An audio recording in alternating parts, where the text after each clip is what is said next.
Since Namsan is conveniently right behind where I stay, I should be visiting there often. However, this has not been the case. It is only when I finish my drafts, when there are cherry blossoms, when the weather is exceptionally good, or when there are special occasions that I will make a trip up the mountain. When I do visit, there are many fun happenings, be it the branches of the trees or the conifer cones falling all over the place. They are beautiful in their own ways.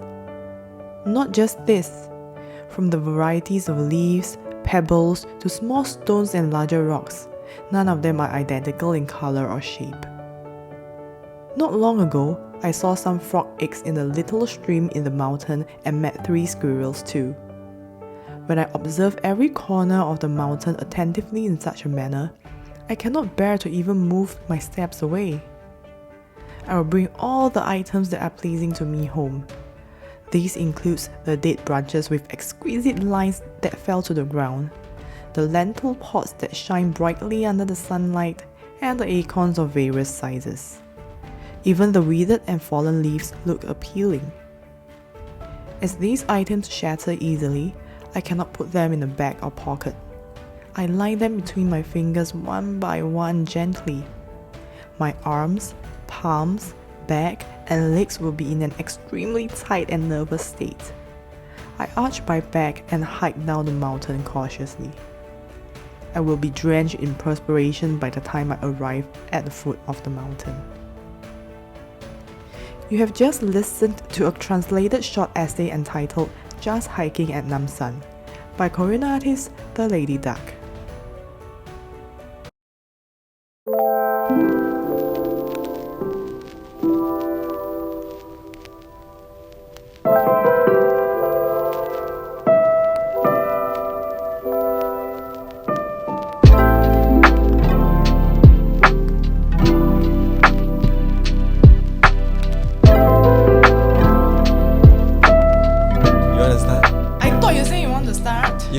Welcome to...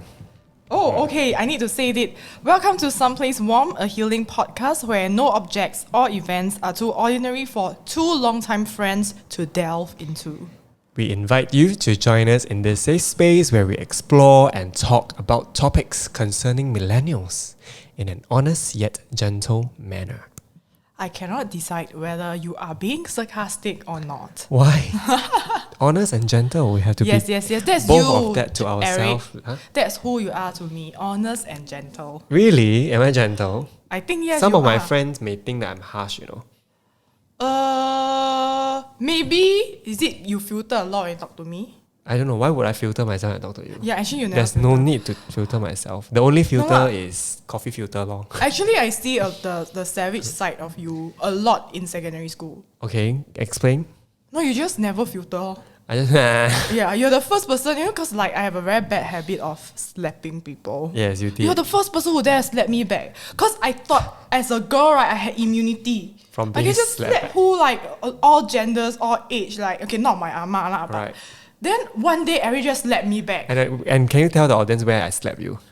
You imagine yourself, yes. Yeah, I was like, oh my god, you're the first person who dared to do that. To me, yeah.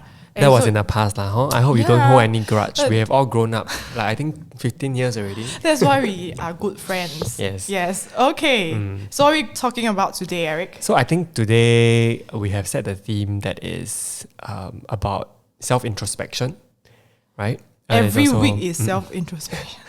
Well, we will never know. Maybe next week we introspect each other. That sounds, oh my god, second episode and Eric has lost control after one whole jug of coffee. Okay, so we want to talk about being in solitude.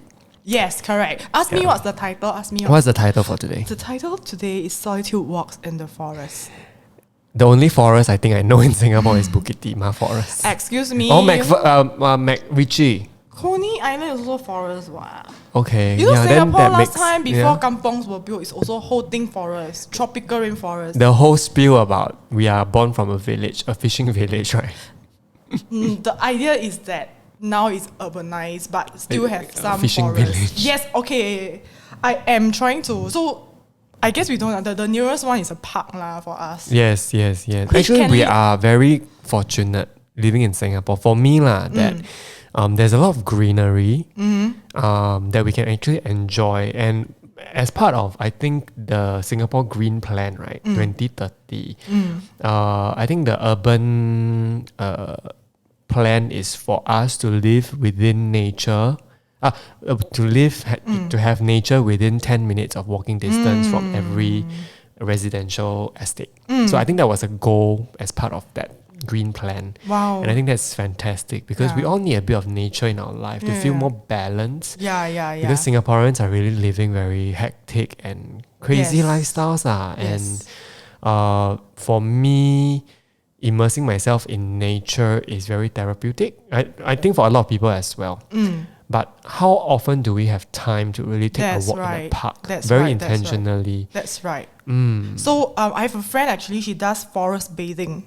Okay. So it's really this notion of, so there's this term called biophilia, right? So she bathed in the forest. Yeah, I mean, Eric, now you know what Eric wants, but essentially it's the idea of connecting urbanites to nature. Because actually for me, I am very scared of nature. Like, I feel very icky when there are things flying and there are things crawling and stuff like that. And the workplace that I used to be at is in the middle of the park. Okay. And then you will see that actually we are encroaching nature, but I think now like there's this biophilic design of urban buildings as well. So nature start to invade our Space. not invade our space, but it is like Bringing quite the a outside good- in. Correct. And my students have started an Instagram page for hairy caterpillars that are crawling around on campus. It's very disgusting, but they love it and they give it like a persona, like this sexy caterpillar. They have names of the I think the idea is like I am actually a person who is very afraid of nature. Okay. But I think during the pandemic, right, and actually a little bit before that, because I think we stay in this area, we have access to a lot Parks. of and Parks Connector as well. Do you do the walk alone or with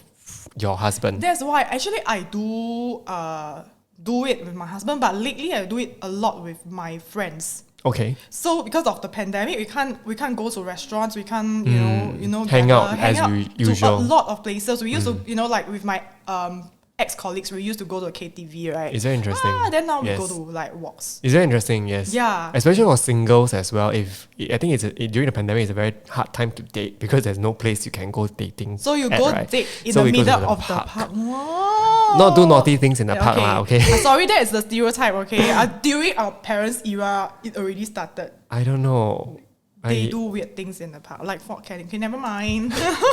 You seem to know it very well. I don't know why I know Okay. it well. So I think I came up with this title and this idea because we were also, a few of us, we were talking about missing traveling, right? And one of my friends, she likes to hike alone. She likes to in any traveling, she likes to have a bit of solo time to walk. And she misses walking around in like forests overseas. I think in Singapore also she enjoys walking, and she's like, I don't understand why when people walk, right, they have to always jio so many people to like walk together. You know why or not? Why? Then you have Instagram photographers with you. Yes, Hey, how many photograph? and actually when I started walking with some friends, and I realized that they are actually very scared of nature as well. I was like, why are you screaming more than me? Or like you just look so uncomfortable in nature. But on Instagram, I have this impression that they are very good in Outdoorsy. nature. Very outdoorsy because they take so many pictures of themselves. Never Like, believe people on actually Instagram. you're very scared one. Yeah. But so the idea of being surrounded alone in the nature. forest, in nature, is very liberating. Oh, okay. So are you the type of person who needs to be alone? Or like, are you an introvert or extrovert? Because people are using these labels, right? Recently, I think in recent years, MBTI, like right? MBTI or like, introverts versus extroverts or whatever is like this language that people use to describe yourself. Yeah, it's like the modern day sorting hat. Okay, so anyway, do you identify yourself as Introvert or extrovert? introvert or extrovert? I feel like I'm an introvert. You feel like, Yes, okay. And what have you done any online tests? So people's impression of whether you're introvert or extrovert is, how outgoing you are, or Yes. how talkative you are when Yes. you are, or how much you love being in a crowd, right? Setting. Yes. But I think I don't have a real definition for it, but I feel like extrovert or introvert is whether you draw energy. Yes, that's right. From people suck energy from you. Yeah, or you draw energy from yourself. You know, some people, they are very extroverted in a way that they draw energy from a crowd. Like the more they are with crowd, the more energetic they feel. But for me, when I'm in a crowd, I feel like I'm giving out energy rather than drawing. That's right. And when I want to have energy, I have to recharge. Rather recharge at home. Wow, that's interesting. So, but there's also this other thing called ambiverts, where they know how to, I guess, according to the settings, they morph into a certain archetype. I see. So I don't think there is one size fit all type. So like I think people were asking me like a few years ago when this was quite hot, right? Like what's my MBTI? And for the longest time I refused to go and do the test because I feel that I shouldn't put myself in a box to let as if a lot of millennials that we mentioned on episode 1. Yeah. So but ultimately I did the thing. Like obviously, no surprise, I am introvert. Wow, surprise! Do you know that? I mean, I know you're an introvert. Really? Yeah. But in secondary school, you would not have guessed, right? I'm intuitive in the sense that I know that there are downtimes where you will want to just be alone. Wow. Okay. I wouldn't have known that about myself in secondary school. I know. Okay, and you're also very self-reflective. Yeah. Back then. I guess so. And you do exude a certain sense of a strong sense of self. I think that's also a very good indication of whether you're an introvert or extrovert. Not that extroverts don't know themselves well enough, right? But extroverts tend to. I also don't want to box people up. But there seems to be this archetype that extroverts are they're good at pleasing people. They're good at social cues. They tend to have very good social skills in a way that, I guess, the way that they interact with people and what people want or need. So they are very cognizant about it, right? And yeah. Okay. So actually today we want to talk about this whole introvert versus extrovert kind of thing, and whether or not you are comfortable of the notion of being lonely, which is a concern for many people during the pandemic, but also actually a long-standing concern. It's just the pandemic exacerbate a lot of things, right? Like this whole notion of being lonely, or are you someone who have never felt loneliness, or seldom feel loneliness? You need time to be alone, right. Or is there like a blend, a spectrum towards it? So I think today we can talk a little bit more about that. I like that you mentioned that the pandemic has accelerated a certain self awareness in ourselves. Yeah. Because we no longer have distractions.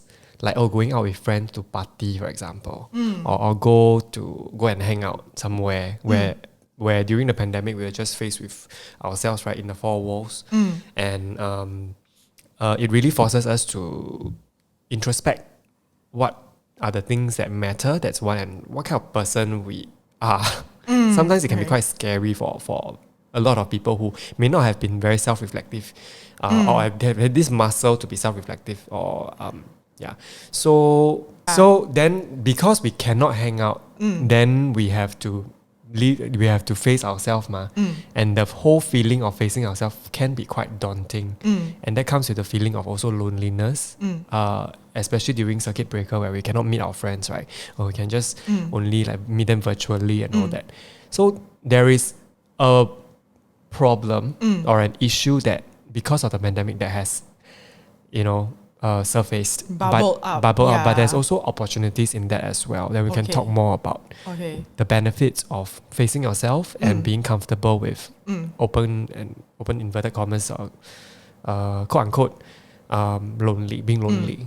So do you feel lonely, like, or has that only bubbled up during the pandemic? I think then let's define loneliness, the difference between loneliness and aloneness. And being alone, yes. Right? So to me, being alone is not equivalent to being lonely. And I Correct. think it is very important for people to know that. Because people, sometimes when you're not careful or you're not thinking about it, you just feel that when you are doing things alone or being alone, right? Then you are in very poor thing. So actually I want to share with you one story of myself. It was the first ever instance where I think I thought consciously about this notion of being alone versus being lonely.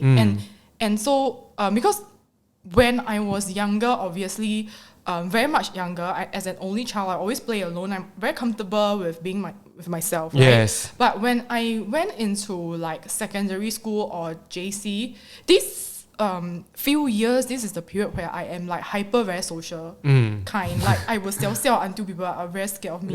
That kind. I mean, I'm still like that but now I know that there are different facets to myself lah. But that was the point where like, you know, after school you will always be with people. Like even walking to the bus stop, right? You will have people with you. Yes. Like be like, hey, go walk to a bus stop together, or like going home together, going to eat lunch after school, you know, that kind of thing. So there was once, right, that just happened that I didn't have any plans, any company. So I went to KFC because I pui.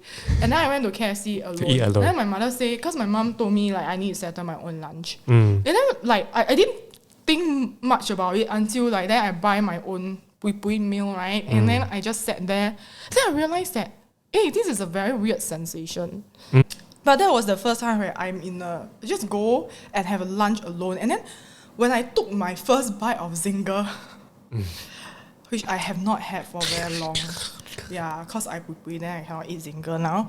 Then I realized that, shit, people are looking at me. Are they? I think. So, you know, last time, like, fast food centers, there are fast food chains that are, like, at a certain timing, right? Golden hour, there's all students, right? From different schools, right? Oh. Then I think, people are looking at That me. sucks. Yeah, so that was the first time where I felt conscious about being alone. And my earliest memory, like, lower secondary school. Yeah, so that is my first time. And I think subsequently then, very rarely was I eating in public alone. Until I went out on exchange or when I was older, then I realized that, hey, being alone, I need the time to be alone because I realized that being with people 24/7, right, just drains me and drains my energy. And even when I'm traveling with people, you're a true blue introvert, yeah. I'm like, sorry. And I was more conscious of all this, right? So I was like, I'm sorry, I need like 2 hours or 1 hour. I'll go to a cafe. I will break away from this group and I will walk alone, or I will go to the cafe alone. I will write something alone. You know, like I need that time away from people to recharge myself. Yeah. So I thought, hey, the whole journey of realizing that being alone is not equivalent to being lonely is very important to recognize because there are certain assumptions being put on doing things alone from the society. Like, you must be very lonely. Right. There's shame for yourself. Actually, the shame comes from... Where do you think this shame comes from? I don't know, honestly, because... from a social science perspective, why do you think people, you know, not say look down lah, but you know, being in a crowd setting is more favored compared to being alone? I don't know. Maybe there's like some evolution thing, right? Could be. I read somewhere. In the jungle, if you're alone, you just get killed very easily, right? Yes. So So along the lines of like human evolution, that we are always very tribal, very community driven, and being alone means death. Yeah, literally. Correct. So in a tribal setting also, right, you will need people to help you take care of your offspring. If you're alone then with your offspring, then like you breastfeeding, then hanging from tree, no, they're not orangutan. I mean, like, you get what I mean? Then it is not a safe situation to be in, and it's not very sustainable. So you cannot go hunt and gather stuff. Right. Yeah, maybe. I don't know. But where we are now as a modern civilization, where you know you don't literally have to depend on a tribe or you know to for survival. Yeah. where do we go from here, you think? Yeah, so I think it's important to take time. I mean, for introverts. So I'm speaking from the point of view of us as introverts who need our time and space out alone. But do people actually get it?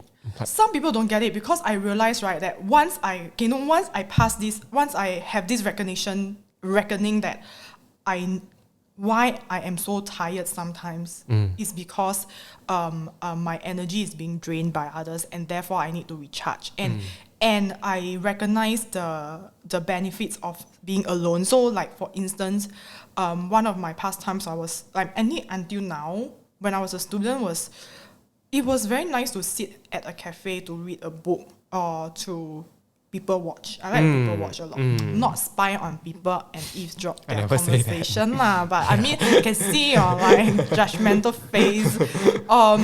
When I was staying in university residence as well, I like to sit alone sometimes in the dining hall, and then people will come to me and then, hey, don't sit here alone, you're very poor thing, are you okay or not? Are you okay or not? Are you okay or not? Then I'm like, so is that one of the annoying things that you face as an introvert? Yes leh. Sometimes I feel that's very annoying, or like people want to go toilet with me in the office. I'm like, no, I just want to take a dump in peace, okay? Like, why do people like when I see students like always say, can we go to the toilet together? I'm like, sure, go for what? Moral support for the next person, is it? Yeah, sorry. Okay, then that's the problem lah. I mean, I tend to judge people who like cannot do things alone. Yes, correct. Yeah.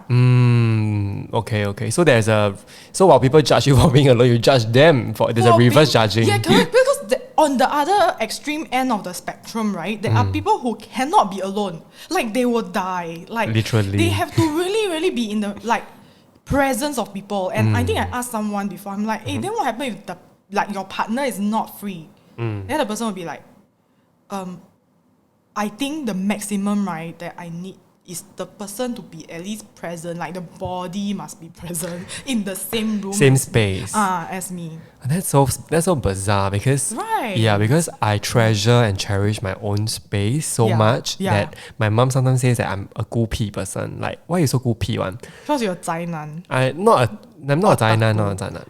Will she think that you are one? No. I think she said that you are just 孤僻. I'm just very 孤僻. I'm just, why are you not? 孤僻 is what? 孤僻, I guess very reclusive. Yes, reclusive. Yes. Why are you not more social or engaging? Because I told her, as a business owner, right, I have been socializing for business purposes outside. So at home, I just want to be fucking alone. So is vulgarity allowed? Yes, it is. Okay, sorry. I mean, I think on Spotify, then there will be like explicit sign there. Okay. So yeah, they will label us. Yeah, it's okay. Can say fuck. Yeah, reclusive. Yeah, that's why I get you, because every day, if I'm teaching, I talk to hundreds of people. And then sometimes I don't know how you do it, I don't know how teachers do it on a daily basis. So by the time, I mean, even especially when there's lecture, it's a lecture day, then there are like students, then I tend to, I don't know, like the thing is that I draw energy from the crowd also. Like when there is a crowd, right, then I will say certain energy things. Bounce back. Correct. Bounce back. Correct. So when I come home in the evening, I reach my words quota already. I have no words to tell my husband. I'm like, and he knows, like, he lets you have the space to chill. Like when he will be saying something, and then I'll reply in a super non-coherent way. Like, literally, my body is not. The soul and the body is detached. Yes, correct. Yeah, so that was what happened to me, and So are there any activities that as an introvert for you is nourishing for you? I love to journal. Okay. Actually, I think journaling is an activity that is very nourishing for me as an introvert. Clara is laughing because she's hearing this the third time. Yeah. Sorry. Okay, it's a very serious topic.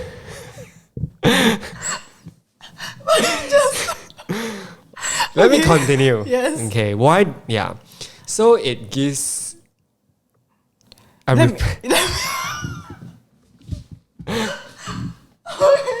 help you with this. So Eric was saying that he loved to journal, and he journal once a week. I journal at least once a week. At least once a week. Yes. So when do you start this journaling? I started this when I was in army actually. Oh, okay. Yes, I think 10 years ago. Wait, so you take torchlight then you write during lights out. No, I don't bring my journal out to outfield or torchlight. Okay. Yeah. Then there are actually rest time for you, to kind of like just be alone or with your army bunkmates and Okay. just chill. So when they are texting their girlfriend, when they are Yes. doing weird things, then you are journaling. You What were kind of weird journaling. I don't want to say. maybe but when I'm journaling, people think I'm weird also. Who yes, knows, I but- am sure.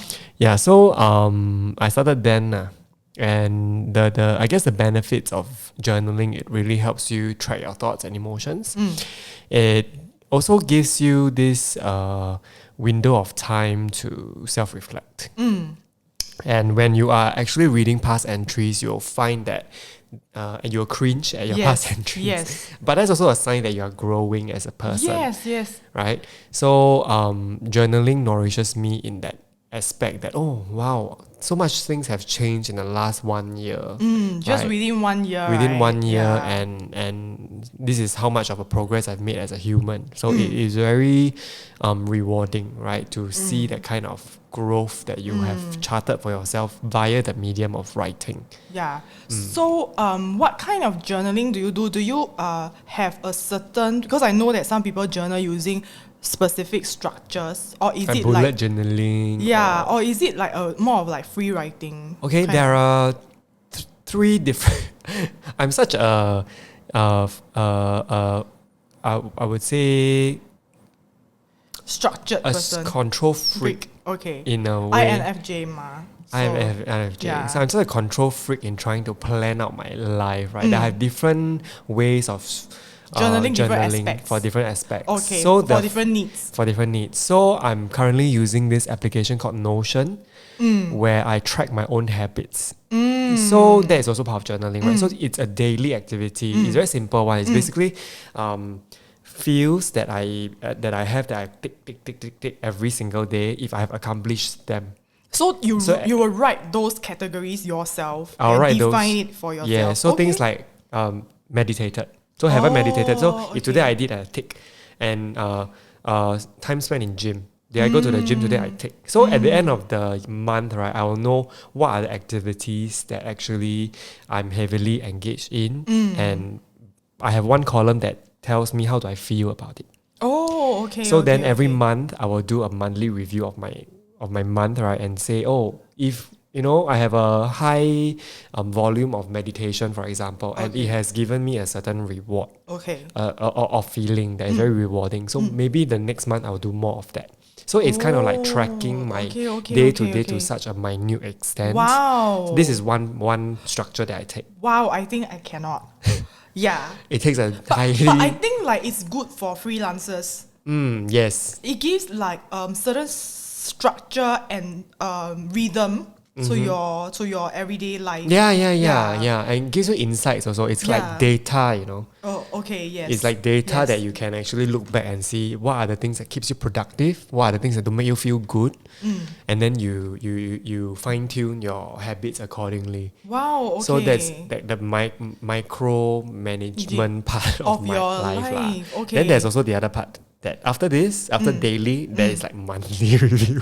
So I do my monthly review end of the month, for example. Oh, wow, okay. The only monthly thing that happens to my body Is is your menopause? No, your I'm not menopausing. PMS. Yes, correct. Okay, yes. So what do you do for your monthly journaling? Okay, so then I track along how do I feel for the entire month, and is there any spike in emotions that Wow. I think can be managed better. For okay, example, okay. this particular month, right, I was very angry over something, and then I will analyze it, like why do I feel the way that I do. So I'll ask myself questions. So this is part of my monthly review. And then we have the quarterly and then the yearly. Wow. So I don't go into detail lah, Yeah, but yeah. basically I create an environment for myself to be very reflective of what happens in my life and how I deal with them, so that I can not say be a better person, but more like how can I react to situations better when it happens. to have a better outcome. Okay, I'm a very outcome-driven person. Yes, and I can see that. I mean, from your like weekly thing also, it is a very goal-oriented Yes. thing also, right? Yes. Yeah. Okay. So that's very interesting to hear. I have also another friend who journals a lot, and I think like by now he's got like stacks of things. I was thinking about that because there is a difference between being reflective and reflexive. Oh. Yeah, What's which I think is important also. So being reflective, right, is a very sort of like, okay, I reflect on my daily activities, what I do. I feel sad, full stop. I feel happy, full stop. I think there's a danger in like every day, right? If you just reflect, then it's just about yourself, and then it's just like a very navel gazing kind of thing, and then it just becomes Navel gazing. Yeah. So you just stare at your own belly button. Then it's just like all about yourself, and then it becomes a very ego thing to do. But I think like if introspection process is reflexive, right? It brings you to different directions and A different dimension also. and beyond yourself, Right. and I think it is very good. Yeah. Thanks. What about you? What do you do For in me- what kind of nourishing activities do you do as an introvert? So I do journaling as well, but not as much. I mean, lately I do a little bit more, but I realize I cannot do the everyday one. It's like very but I think it's also that I feel that some of the things I don't have to write down because I am a very, very I have a lot emotional energy. I think, and I think if I write down, right, I'll be overwhelmed also because anyway every day I am quite aware of how I feel, why I feel this way, and things like that. Right. I do the biggest one every end of the year. The last day I will do a summary. Anyway, it's a private blog. Okay. Eric used to make blog skins for me when Those were the days. So actually I continued every end of the year Do because blogspot still exist? it's part of the Google Suite now. So it still exists, yeah. But I Wow. mean, you cannot find it now because I locked the thing for Okay. very long already. Right. So yeah, you were talking about things that I do. I mean, I have been trying to expose myself to like a spectrum of different things. So, after eating alone, right? Then, of course, like walking alone, traveling alone. I have not traveled solo like the whole trip before because like you only have that many holidays and you need to travel with people that you care about. But portions of the trip that I'm alone. You want to have pockets of time for yourself. Yeah, correct. I watch the theatre play alone. I watch movie alone. Do you feel lonely? People ask, right, because I'm an only child, but I don't feel lonely. Like I'm very engaged right every time. Actually, it means that you have a very healthy sense of self. Actually, you know kind of who you are. Yeah. Your sense of self is not dependent on other people's validation or whether people choose to hang out with you or not. Yeah. Yeah, or like there's sometimes why we feel lonely could also because like you have this perception that people don't care about Like you. abandonment. The sense of abandonment. Yeah, or there's a sense of being unloved. That's very deeply ingrained in ourselves as children in the past. Yeah. As with growing up, we are dependent on the care of adults, right? So if we sense any form of I say neglect or what you feel, it feels like overwhelming, and that develops, I guess, I'm not a psychologist, but I guess that develops into codependency when you're adults, or low self-esteem, or and it manifests in things like loneliness. There are some theories that say, I mean, like when we talk about how we behave as adults and how we feel, like a lot of them are very deep-seated issues that stems from your childhood. I think I was lucky also, I'm not sure, but I mean, I grew up in a house where, I'm an only child, so I have to be very comfortable playing alone, but I never felt lonely.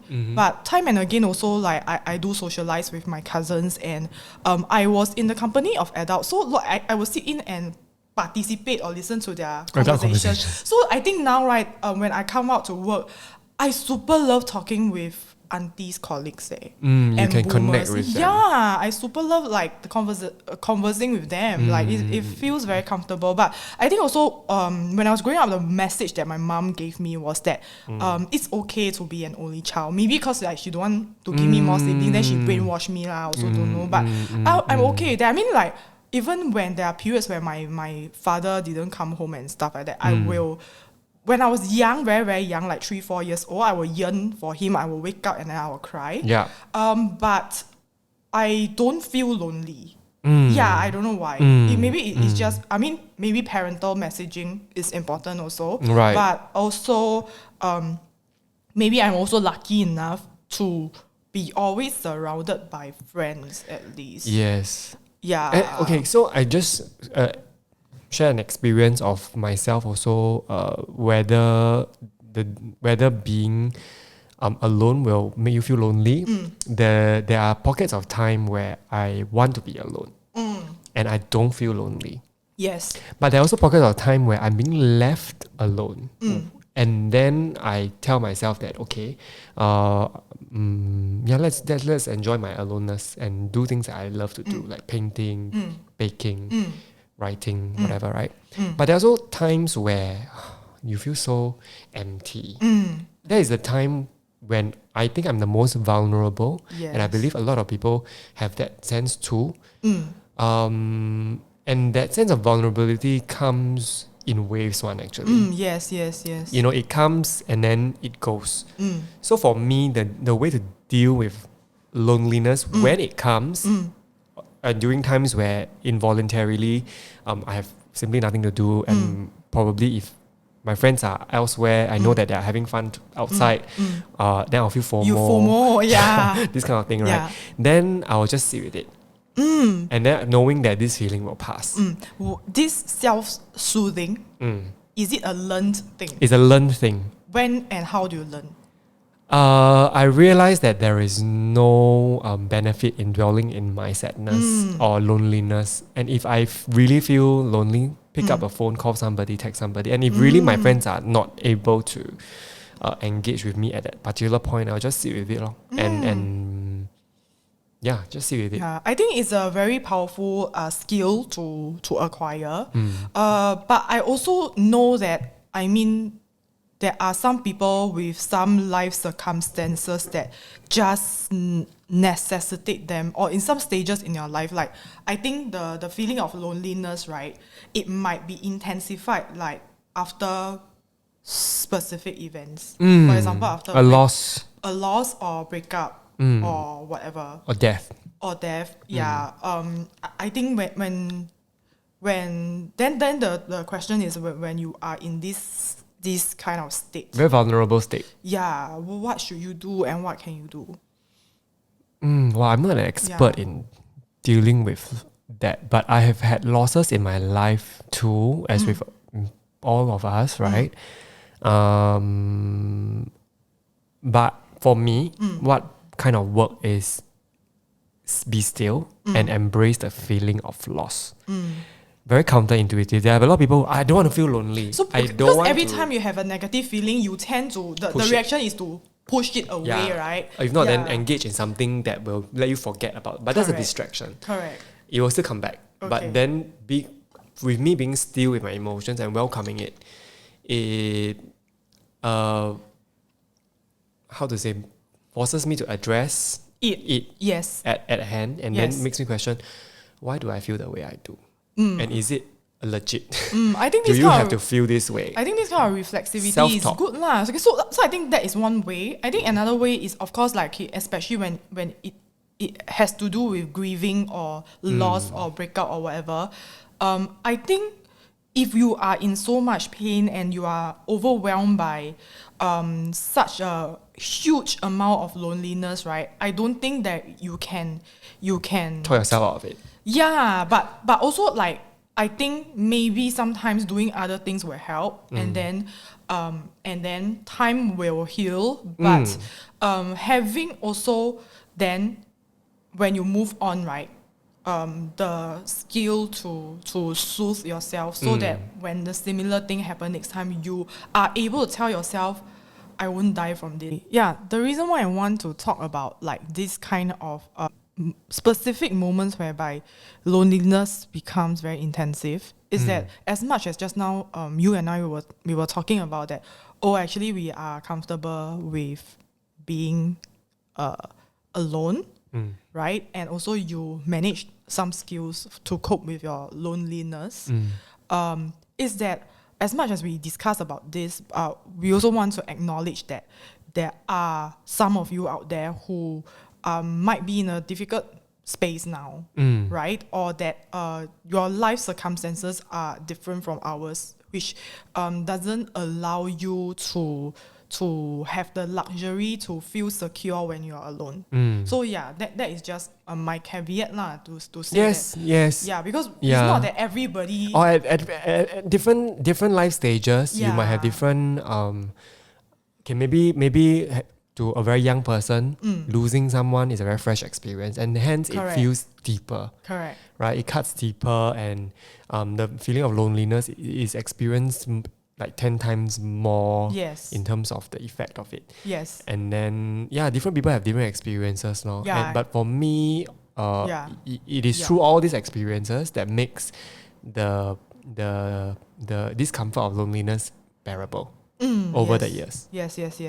Yeah, that's very interesting. So I think that is one sort of, I don't know whether it can be called coping mechanism or lesson, so that the next time it happens, I mean, at the very least, I'm not going to die from Precisely. this experience. Yeah. And also like on an everyday basis that there's no shame in being doing things alone. You don't have to feel shame. I mean, the first time you feel like, I think that experience that I related to you eating the zinger, right? It was the first time where there's this sensation that I feel like, is this shame? Is this judgment from people? And then once I acknowledge that, right, I am able to move on from there, and then I'm able to very comfortably be in my own shell, doing things alone that will invigorate me or make me comfortable and make me feel okay. Yeah, I think those are quite interesting insights. Just do you, lor, I guess. Yeah, correct. Just do you, lor, whatever you're comfortable with. Yeah. So my question is then, because both of us, we are introverts, then how do extroverts feel about I don't know, we need to get an extrovert on the show. Yeah, so because like there are really some friends, I love them, but their day, right, is packed with activities. They have activity one, activity two. I used to be that. Yeah, actually I was about to ask you, because like, is there a phase in your life, right? Yes. That, like I have to like be the CC auntie, right? Then every pack day, one, action pack, like girl tie like that. Yeah. One after another. Was that a phase, or was that I do that unconsciously, very unintentionally. That's why we burn out. Okay, I think the reason why, I don't know lah, there might be several reasons, but the top reason for me, first thing is being very FOMO. Oh my god, there's so many things happening, I want to be part of it. That is why one. They never ask me out? Do you feel that? Like if you're last time lah, when you are younger, you're more sensy, right? Now it's like, you don't ask me out, great, I love, just don't ask me out. Yes. So I used to pack my days with a lot of things, and it's very unintentional. For some reason, we are just conditioned that the more things we do, the more productive we are. And that is still yet proven to be true. But the inevitable outcome is that if you are a natural introvert, you will just be depleted from your energy, and you just hate life. You start to resent people. I think for introverts at a particular stage, right?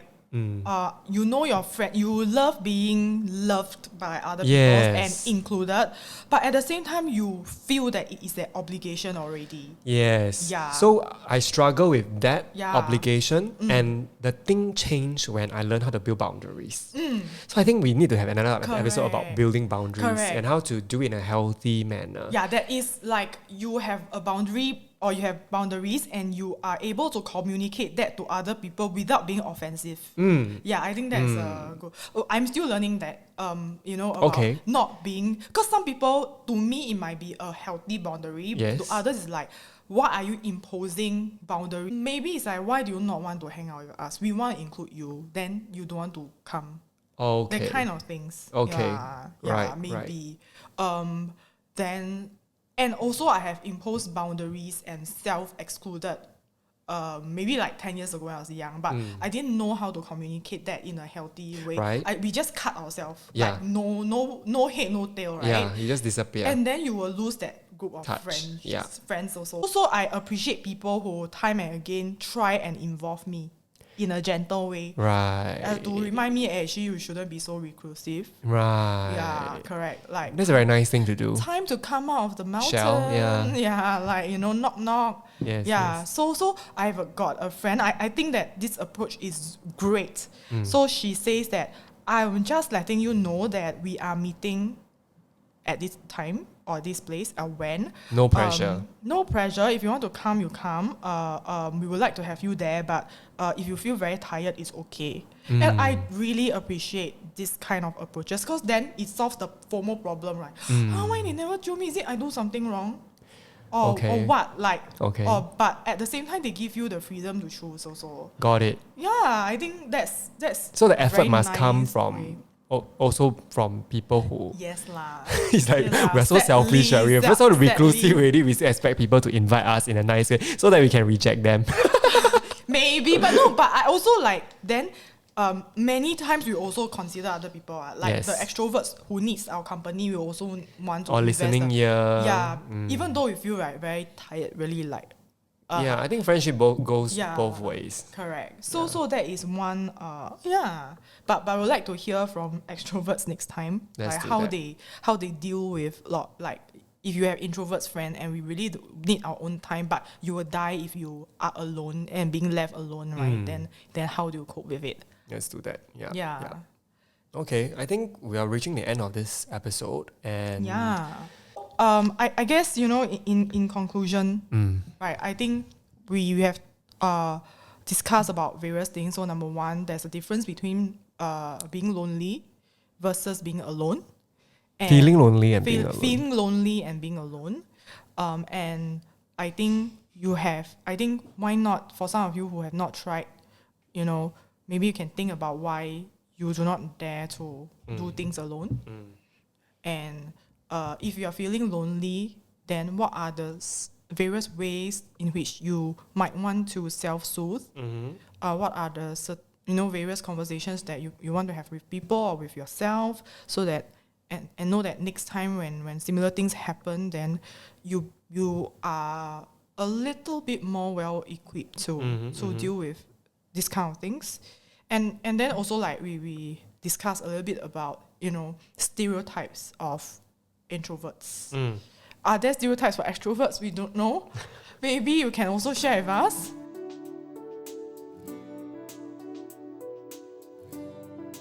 At the end of every podcast, we have some recommendations. So coincidentally, the activity that I am going to recommend to people is journaling. Oh, nice. Yeah, that Eric has talked about. And we're not using video now, but I have this.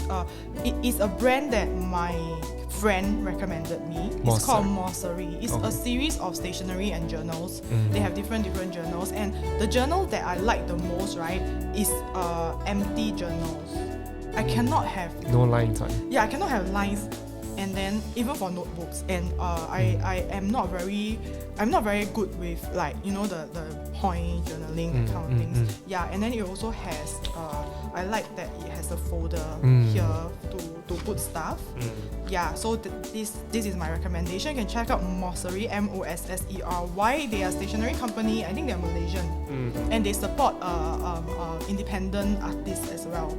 Yeah, on their website, and they have time to time they have quite good deal. So that's my recommendation for this one. Nice. Yeah. Thanks for the recommendation. Since we're on the topic of solitude, maybe I'll recommend a book. It's actually written by this very controversial figure. His name is called Osho. If you watch this Netflix show, Wild Wild Country, they actually paint a very bad picture about him. Osho, how do I spell it? Osho. Oh, okay.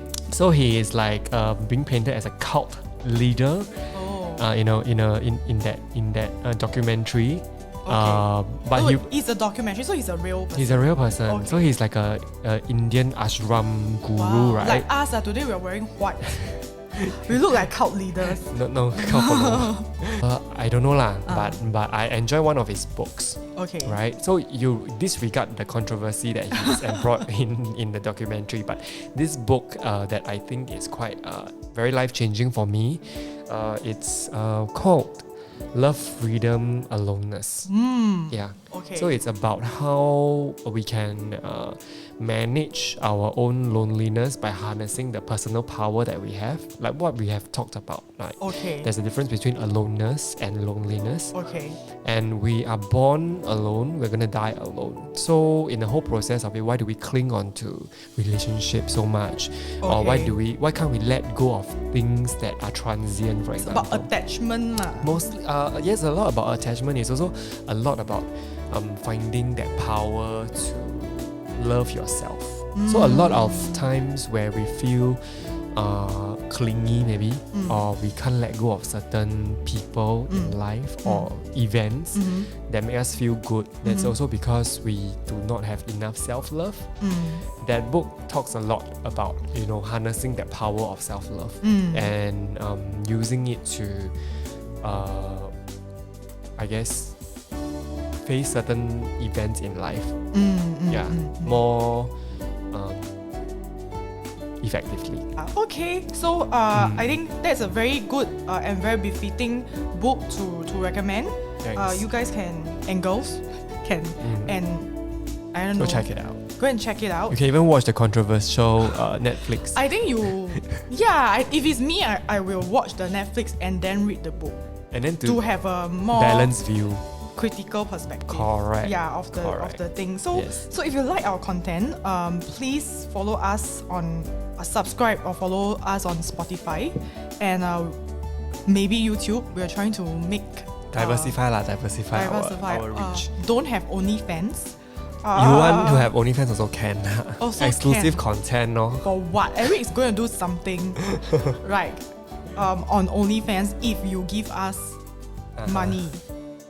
Sorry, that sounds like I'm pimping my friend. Okay, anyway, so do not forget to give us feedback. In the subsequent episodes, we will explore other things, such as from relationships to friendships to family, to other aspects of self. Or let us know what you want to talk about. Yes. We will just banter. Okay. And just, just talk. Yes.